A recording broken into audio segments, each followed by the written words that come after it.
Mr. District Attorney, champion of the people, defender of truth, guardian of our fundamental rights to life, liberty, and the pursuit of happiness.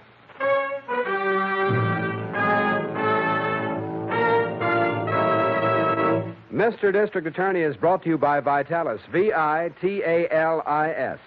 Vitalis, the famous preparation that keeps your hair well-groomed, and used with a speedy 60-second workout, helps you to keep your hair.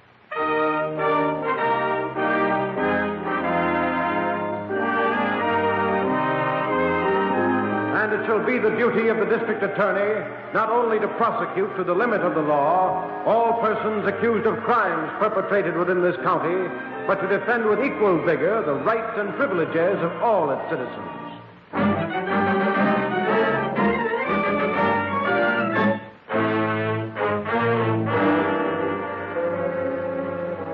Our case tonight opens in a recently completed defense factory located in your district attorney's city. Mr. Winstead, the personnel manager of the plant, is busily working at his desk. Winstead speaking. Hello, Mr. Winstead? Yes? My name is Preston. Yes? I'm calling you about that ad you got in the papers, the one where you're looking for skilled workers. Oh, yes. Did you get any answers to that ad, Mr. Winstead? Not a single one. Why? I didn't figure you would. Are you applying for a job, sir? No, I'm just interested in your problem. Well, look, old man, I'm very busy right now, You and want skilled workers, don't you? Yes, I need them very badly, but How if many you want an guys do applicant... you figure you need? Well, at least 100 immediately. But why should that concern you? I can get them for you. How? I got an angle. Now, look, you're wasting my time. I've spent weeks combing every available source to find men. There just aren't any to be found. I said I could get them for you, Mr. Winstead. Where? I'd like to tell you that personally. Could you meet me someplace, maybe? Well, Suppose I drop by in my car and pick you up. You can get me 100 skilled workers? That's right. Very well. I'll be ready in half an hour.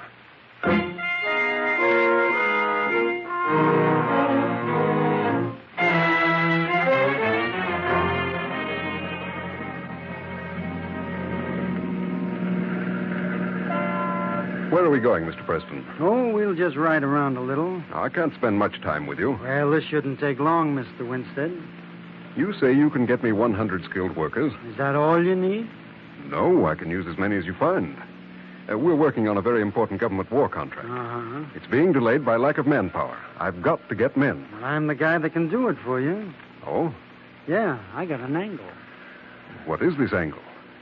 How long will it take you? A few days, a week maybe. Where will you get them? I don't know yet.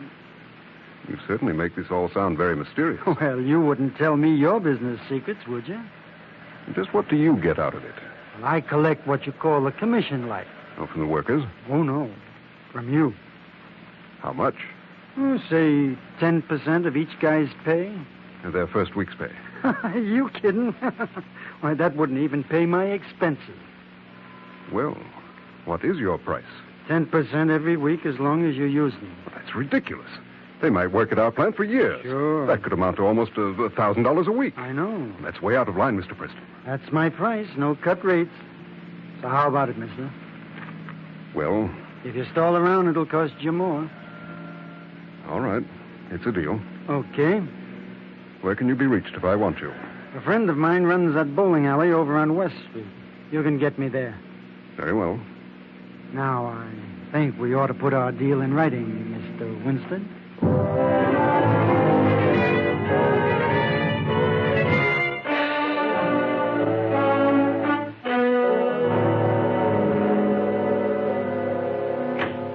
Did you send for me, Chief? Yes, come in, Harrington. Right. Let me have that letter on my desk there, Miss Meadow, will you please? This one, Chief? Yes, that's it. What's up, Chief? I just received this letter from District Attorney Sanford. Sanford, West County? That's right. This is rather important information he's passed on to me. Yeah? I want you to hear it, both of you. Yes, sir. Ah, okay. Dear D.A., I want to report a condition that has arisen up here in West County that is likely to spread down into your county as well. Huh? Due to the war, we've had a rapid expansion of defense industries. Many new factories have been opened up here. We welcome such effort, of course, but this welcome is tempered somewhat by a rapidly rising menace which is undoing all the good the expansion has brought. And this menace is labor pirating. Pirating? What's that? Yes, Harrington. And he goes on to explain. Labor pirating is the act of enticing workers from one plant to another by any and all available means. Oh. Of course, the real evil resulting from this pirating is that it slows up vital war production. Gosh. There's an acute shortage of skilled workers of nearly all kinds, so it's difficult indeed to replace those who are taken from one job to another. Oh, is that a scurvy racket? Okay. Any more, Chief? Yes, he says the bait used ranges from the lure of higher wages to out-and-out kidnapping. In most instances, neither the employers nor the workers are at fault. The real offenders are a group of unscrupulous negotiators, usually ex-racketeers. One of these is a man named Barney Preston. He has been indicted by our grand jury because of his activities in hijacking labor. I regret to tell you, however, that Preston has avoided arrest by leaving town. I have information that he may have gone to your city. Undoubtedly, he will continue his practice there. Any efforts on your part to apprehend him will be appreciated. Sincerely yours, George Sanford. Oh, how do you like that? Something new has been added, huh, Chief? Yes, another field has been opened to the racketeers. That kind of business is practically fifth column work. Yes, I know. I never heard of this Preston guy. Did Sanford enclose any information about him? Yes, a complete description. Good. I get out a general alarm on him right away, Chief. Yes, Harrington, I wish you would. Right. And, Miss Miller. Yes, Chief. I want to send a letter to the heads of all the factories in town. I want to warn them that labor hijacking will not be tolerated here.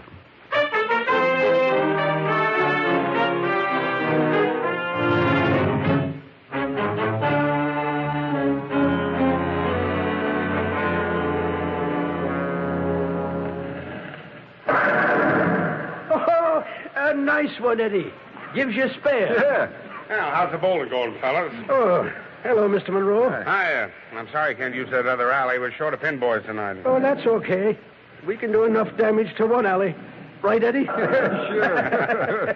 How's everything over at the factory? The same as usual. Well, you boys better make it while you can, I guess. What do you mean? Well, I really shouldn't tell you this, but you fellas been good customers of mine. Yeah? I guess it's only right you should know. About what? Well, a couple of the big shots from the plant were in here bowling a few strings last night. Yeah? They'd also been hitting the bottle a bit, so I guess that's why they were careless about what they were saying. Uh-huh. I happened to overhear them talking about the government's going to cancel all the contracts with your factory. What? Did you hear that, Eddie? Yeah, how come, I wonder? Well, I heard this man say something about the motors didn't operate right when they were used on the fighting front. Well, what do you know? Did they say the factory was going to shut down or something, Mr. Monroe? Well, if they blow the contracts, what else can they do? Yeah, sure. Yeah. None of my business, but if I was you fellas, I'd start scampering around for another job. Yeah, you're right. By the way, I just happened to hear about a plant that's looking for men right now. Yeah, where? You did? Yeah, it's a new factory just opened up on the other side of town. They need fellows in your line real bad. I think maybe we ought to hop over there, huh, Eddie? Oh, you said it. Thanks for tipping us off, Mr. Monroe. Oh, glad to do it. Hey, but look. Yeah? Don't say anything to anybody else about it, will you? Oh, don't worry, Mr. Monroe. We won't tell a soul.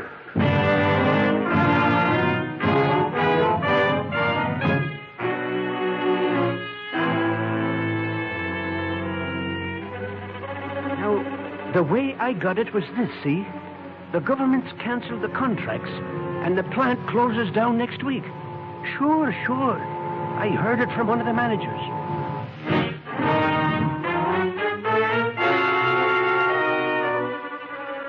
The government inspector told me the whole thing. The plant closes down in 4 days. Sure, that's a fact. Now, if you're smart, you'll jump over to that new factory that just opened up over...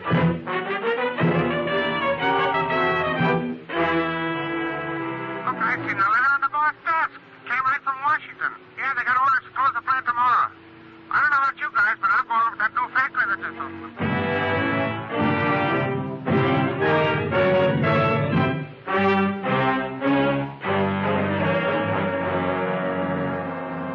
And how many men did you say you've lost in the past few days, Mr. Lewis? Over 100, Mr. District Attorney. And they're still leaving. It's serious. War orders are being held up.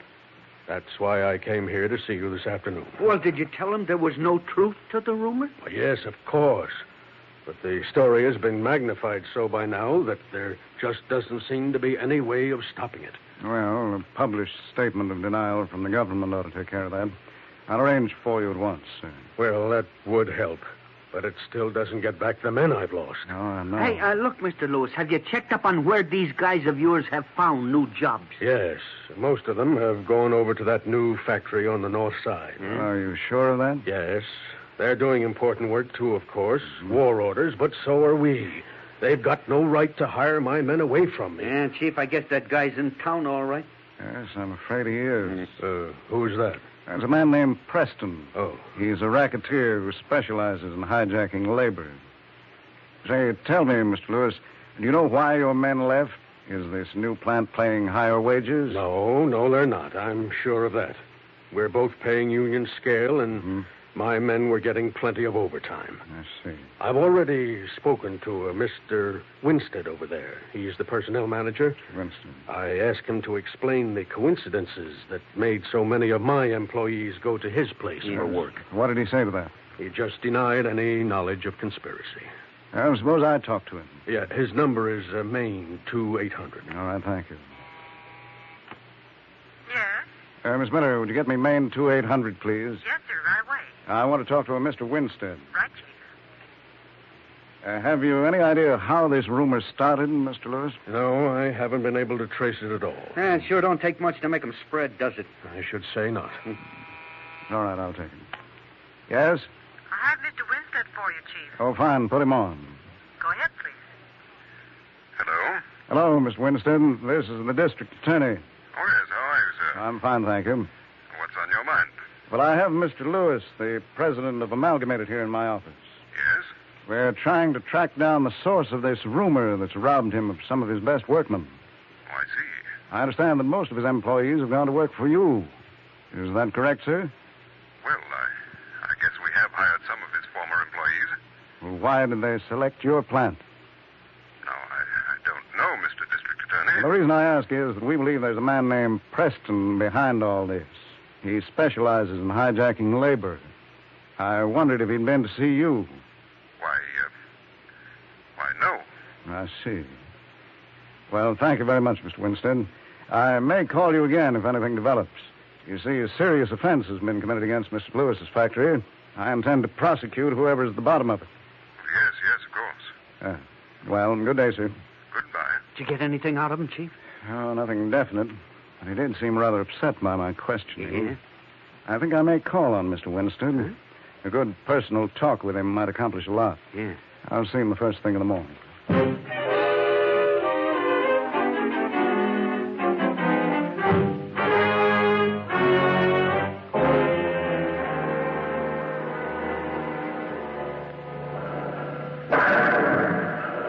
Looking for me, Mr. Winstead? Oh, hello, Mr. Preston. I didn't think you'd ever get here. I've been waiting almost 2 hours. Oh, that's too bad. Never mind that. I've got to talk to you, privately. Okay. We'll use the office here in the back. Come on. Yes, thank you. Why didn't you try a little bowling while you were waiting? Well, I did, till I got too tired. Oh. We'll go in here. Yes, very well. Now, what did you want to see me about? Well, it really has to do with a misunderstanding. How's that? I had no idea that you'd use the methods you employed to get those workmen from me. No? No. How'd you think I'd get them? I Pick thought them you- off trees? I thought you were going to use legitimate means. You already tried that, didn't you? Yes, but... But what? Now, look, Preston, we need workmen badly. We've got a lot of government contracts, and they're important in winning the war. Yeah? But I know somehow you've been, What? well, stealing men from the amalgamated plant. Stealing? Their work is important, too. I don't know how you got those men to leave, but I'm against getting them your way, that's all. You're a little late with that idea, ain't you? Not necessarily. What do you mean? I'm doing the only thing a patriotic American can do. I'm sending those men back to their original jobs. You're what? I'm calling the deal off. That's what you think. Now, see here, Preston. I don't want to have any trouble with you. No? You see, I happen to know something about your background. Uh-huh. I learned that you make a specialty of hijacking labor. Where'd you find that out? The district attorney told me. Oh, now I get it. You're trying to wiggle out from under to keep your own nose clean. I'm merely trying to do the right thing, that's all. Look, Winstead, you made a deal with me. You're going through with it, see? I intend to do just that. I'm going to pay you the commission on 1 week's salary for those men. That's strictly for chickens. My payoff comes every week. That's impossible. Don't forget I've got a contract with you, my friend. The DA might like to see that. That contract is not binding if I don't keep the men. Now, look, sucker. I don't want to waste no more talk on you. The deal stands. Oh, no. I'm not going to let you blackmail me. I'll go to the district attorney and tell him everything. Wait a minute. You stay right here. Get out of my way. Stay here, I said. Put down that bowling pin. Sure, where do you want me to put it? No, don't. Well, I guess they better set him up in the next alley.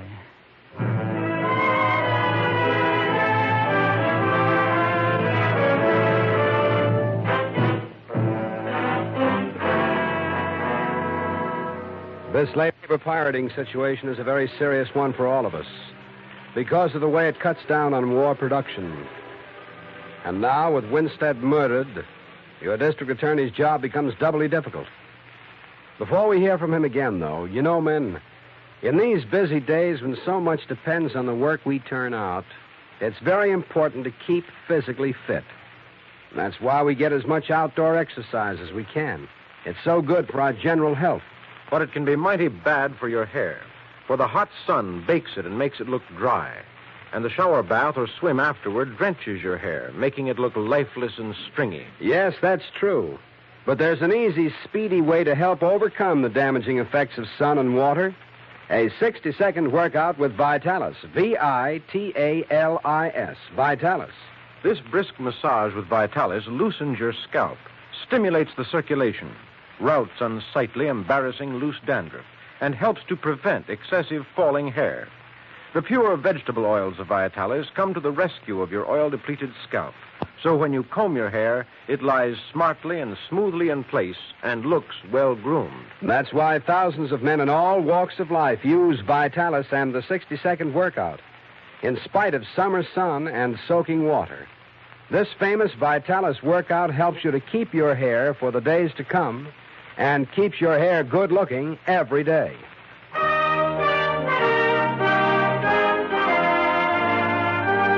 Now back to Mr. District Attorney.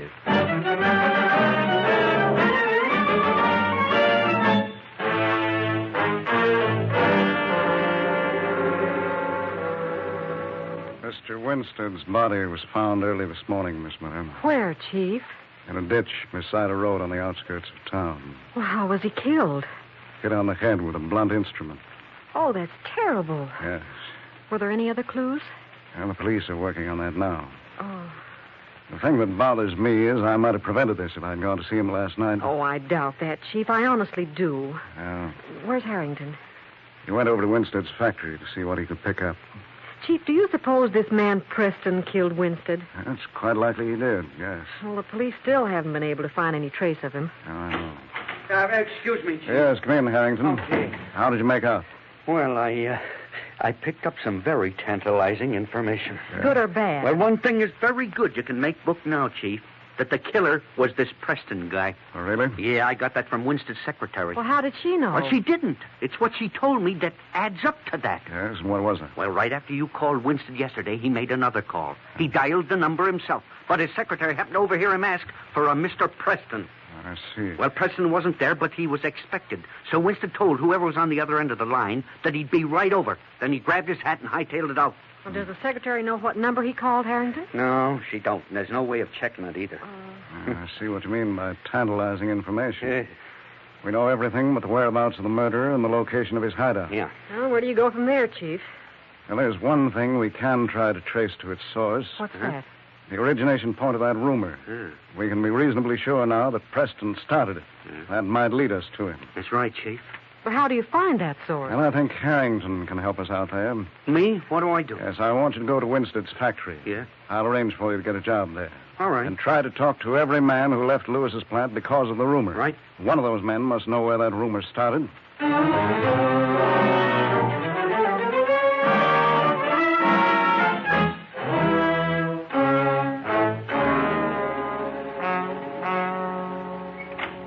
Hi, Miss Miller. Where is he? Well, he's still at police headquarters, Harrington. Oh, boy, I got a red-hot lead for him. Really? Yeah, I think I found out where that rumor was started. Where? Well, I got it from two guys. They didn't want to tell me at first. I had to flash my tin before they'd even talk. Well, what did they tell you? Well, it seems they got the story from some guy who runs a bowling alley right near Lewis's factory. Yes? He handed it out to them as very confidential stuff. Well, that's how all rumors are planted. Yeah, sure. Well, I'm going over and see that guy right now. Well, what'll I tell the chief? Well, just give him the information I just gave you and tell him that I'll call back as as soon as I make sure I'm on the right trail. Well, when will that be? Just as soon as I make that guy in the bowling alley talk.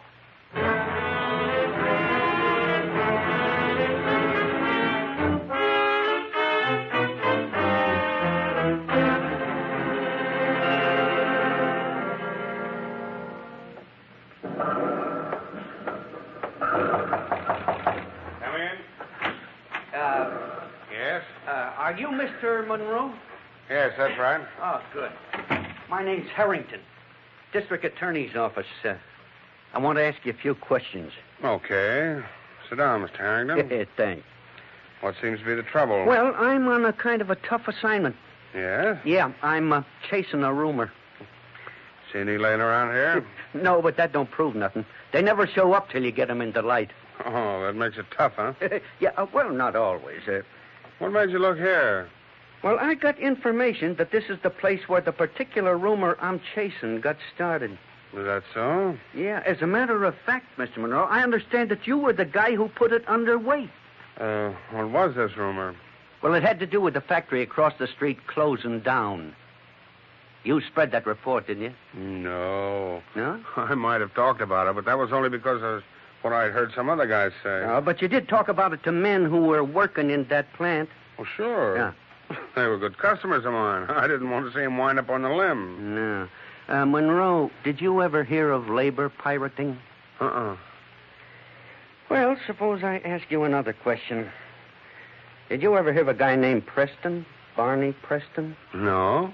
Don't know the answer to that one either. I'm doing very good this quiz game, am I? No, you ain't, but don't let that worry you, brother. I ain't got to the jackpot question yet. What's that? Well, it has to do with a guy named Winstead. His body was found in a ditch outside of town. Winstead? Yeah, he was doing business with Preston. Preston was hijacking labor. Mm-hmm. He was able to do that because of a rumor. Now, you started the rumor. Now, give me the answer to that one, wise guy. Well, I'm sorry. I got to blow that one, too. Oh, that's too bad. Well, suppose we played this game in a new location. What do you mean? I'm going to take you down to headquarters. The DA will ask the questions from here on. Hi, Monroe. Who's this? My name's Harrington. Who are you? What's it to you? Your name wouldn't be Preston, would it? Why? I've seen pictures of a guy by that name that looks just like you. Yeah? Yeah. Don't reach for that gun, copper. I got you covered. What? Nice going, Monroe. Who is this guy? Cop from the DA's office. Well. He's been playing a game, trying to get some answers. I got my answers. Sure, only they ain't going to do you any good. No? Sit down again, copper. Sure. We're going to play another game, only this time we ask the questions.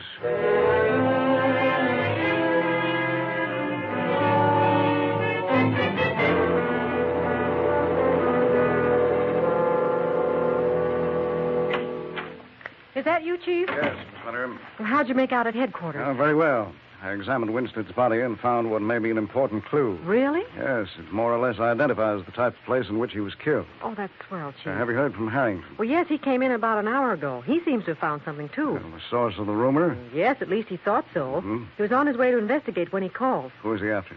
The proprietor of a bowling alley located near Lewis's factory. A bowling alley? Yes. You say he went there an hour ago? Well, yes, Chief. What's wrong? Well, the clue I found revealed that Mr. Winstead was murdered in a bowling alley.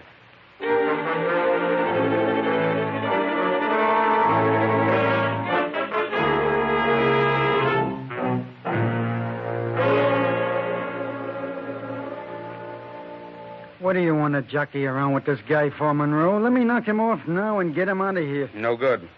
They came up with that Winstead guy before he was cold. Just because you were in a hurry. What do you think we ought to do? Put him on ice till the joint closes. Then you can put him away for keeps. Don't you guys know it's rude to talk about somebody when they're right in the room? Keep quiet, copper. You mean just because you tell me to? Shut up, I said. Oh. Brother, if you didn't have that gun in your hand... Look, Monroe, I can't wait around here till the joint closes. There's too much heat on me. You want to get rid of this guy, don't you? Sure, but why can't you take care of him? Because that ain't in my line. Nice, clean fella. Well, I ain't hanging around, see? Look, suppose I give it to him now, then you can get rid of him. You can do that, can't you? Well, okay. But no guns. I don't want any noise. I'll give him the same thing I gave Winston. No, you won't, brother. You ain't got nothing to say about it. I got this much to say. You're going to have to use a gun on me and use it now. I ain't waiting for that bowling pin. Get away from me. Give me that club. Let him have it, Monroe. Let him have it. All right, you two, stand where you are. You're covered. Take that gun away from him, Harrington. Right, Chief. Thanks for the lift. Who are these men? Well, this character here is Barney Preston. Oh, this is a pleasant surprise. Harrington, you may arrest him for the murder of Mr. Winstead.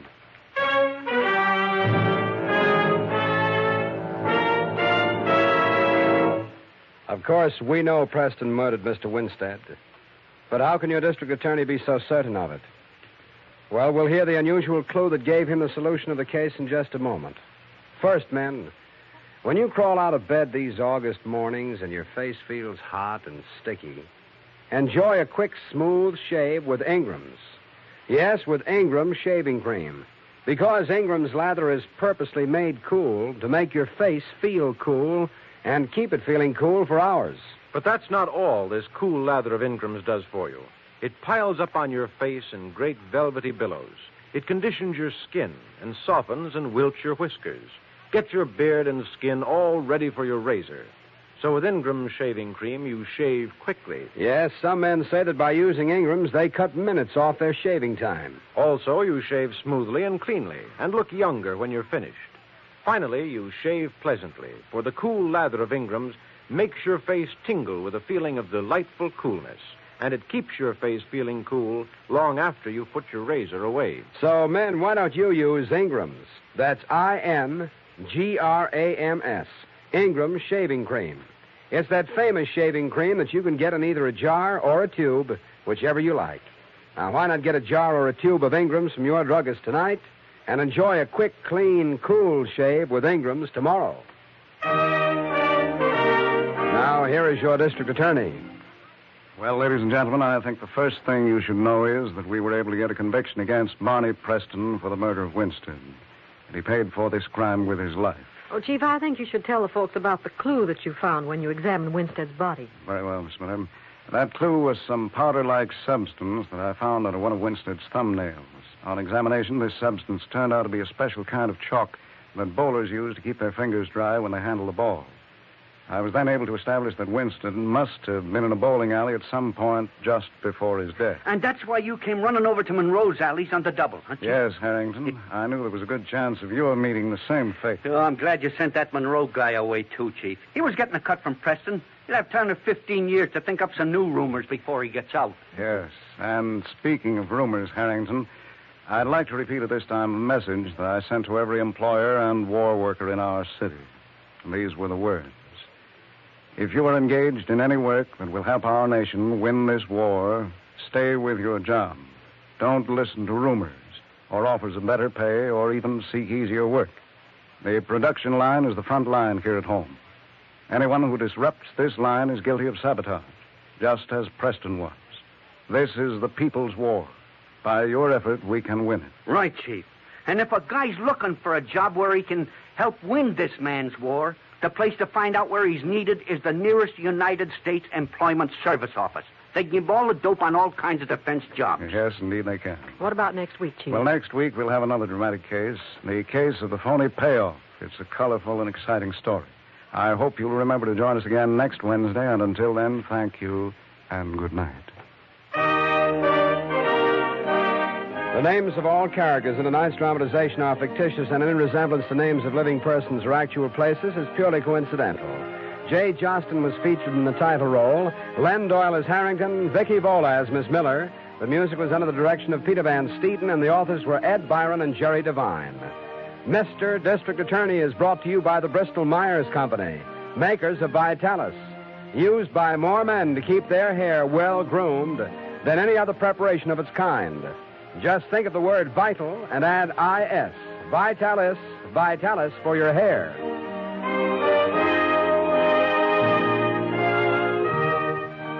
Friends, the sponsors of Mr. District Attorney cordially invite you to hear radio's most popular modern songstress, Dinah Shore, in person, over another network every Friday night. Consult your local paper for time and station. Hear Dinah Shore next Friday. This program came to you from New York. This is the National Broadcasting Company.